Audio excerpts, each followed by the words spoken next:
Magandang gabi po sa ating lahat.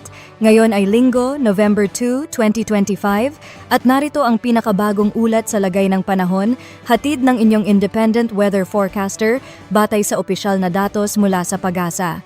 Sa pinakahuling ulat ng Pag-asa, si Bagyong Tino, na may international name na Kalmaegi, ay lumakas pa at ngayon ay isa ng severe tropical storm.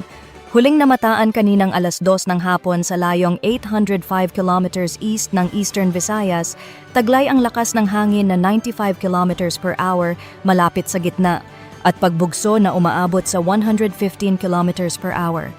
Ito ay kumikilos pakanluran sa bilis na 30 kilometers per hour. Simula ngayong gabi, mararanasan na ang mga malalakas na hangin at pag-ulan sa Eastern Visayas, Dinagat Islands at Surigao del Norte.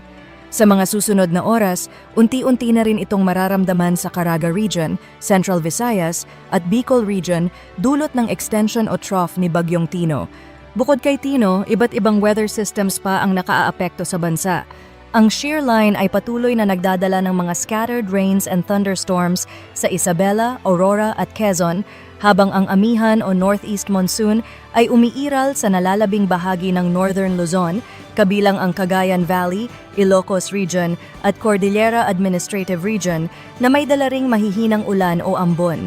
Mayroon ding low-pressure area sa labas ng Philippine Area of Responsibility sa layong 395 kilometers west-northwest ng Pag-asa Island, ngunit ayon sa Pag-asa, mababa ang posibilidad na ito ay maging bagyo at wala itong direktang epekto sa bansa. Ayon sa forecast track ng Pag-asa, si Bagyong Tino ay patuloy na kikilos pakanluran patungo sa Eastern Visayas at Caraga area. Posible itong maglandfall sa pagitan ng Eastern Samar o Dinagat Islands bukas ng gabi o Martes ng madaling araw. Pagkatapos nito, tatawid ito sa Visayas area patungo sa Northern Palawan at posibleng lumabas ng Philippine landmass sa Wednesday upang baybayin ang West Philippine Sea. Simula ngayong gabi hanggang Martes ng umaga, asahan ang pinakamalakas na hangin at malalakas na ulan sa malaking bahagi ng Visayas, ilang bahagi ng Mindanao at Southern Luzon. May posibilidad din na lumakas pa ito sa typhoon category bago maglandfall at hindi rin inaalis ang tsansa ng rapid intensification kaya't posibleng maabot ang super typhoon category habang ito ay nasa dagat pa. Kasalukuyang nakataas ang Tropical Cyclone Wind Signal number 1 sa mga sumusunod na lugar: Eastern Samar, Northern Samar, Samar, Biliran, Leyte, Southern Leyte, Camotes Islands, Dinagat Islands at Surigao del Norte, kabilang ang Siargao at Bukas Grande Islands. Ang mga lugar na ito ang unang makakaranas ng mga malalakas na hangin. Habang papalapit si Bagyong Tino, posibleng itaas pa ang wind signal sa mga karatig na lalawigan. Ayon sa Pag-asa, ang pinakamataas na posibleng wind signal ay signal number 4 na may dalang mapaminsalang hangin na maaaring magdulot ng pagbagsak ng mga puno, poste at pagkawala ng kuryente at komunikasyon.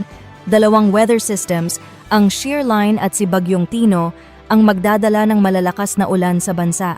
Ngayon hanggang bukas ng hapon, 50 to 100 millimeters ng ulan sa Quezon, Northern Samar, Eastern Samar, Leyte, Southern Leyte, Dinagat Islands at Surigao del Norte. Bukas ng hapon hanggang Martes ng hapon, 100 to 200 millimeters ng ulan sa Capiz, Iloilo, Guimaras, Negros Occidental, Cebu, Bohol, Eastern Visayas, Dinagat Islands at Agusan del Norte.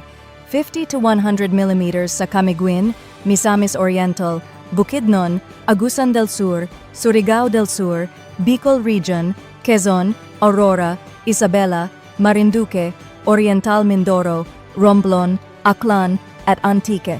Tuesday hanggang Wednesday, 100 to 200 millimeters pa rin ng ulan sa Aklan, Antique, Capiz, Iloilo, Guimaras, Negros Occidental, Cebu at karatig na lalawigan. Dahil dito, mataas ang banta ng pagbaha at pagguho ng lupa, lalo na sa Visayas at Southern Luzon.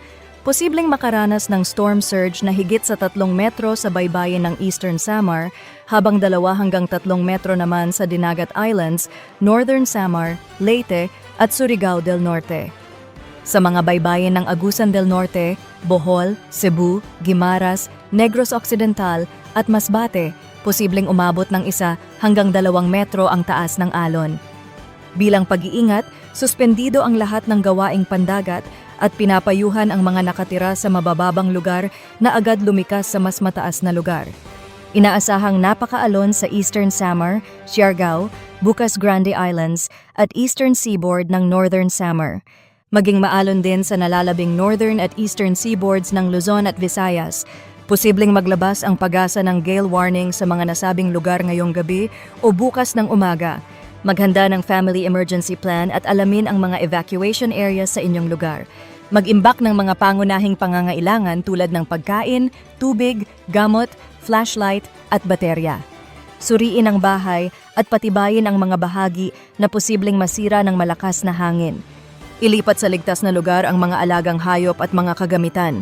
Lumikas agad kung kinakailangan at makipag-ugnayan sa mga lokal na opisyal para sa gabay sa kaligtasan. Yan ang pinakahuling weather update para sa linggo, November 2, 2025. Hatid ng inyong independent weather forecaster na nakaantabay sa opisyal na impormasyon mula sa Pag-asa. Mag-ingat po tayong lahat at manatiling alerto at handa habang papalapit si Bagyong Tino. Magandang gabi, Pilipinas.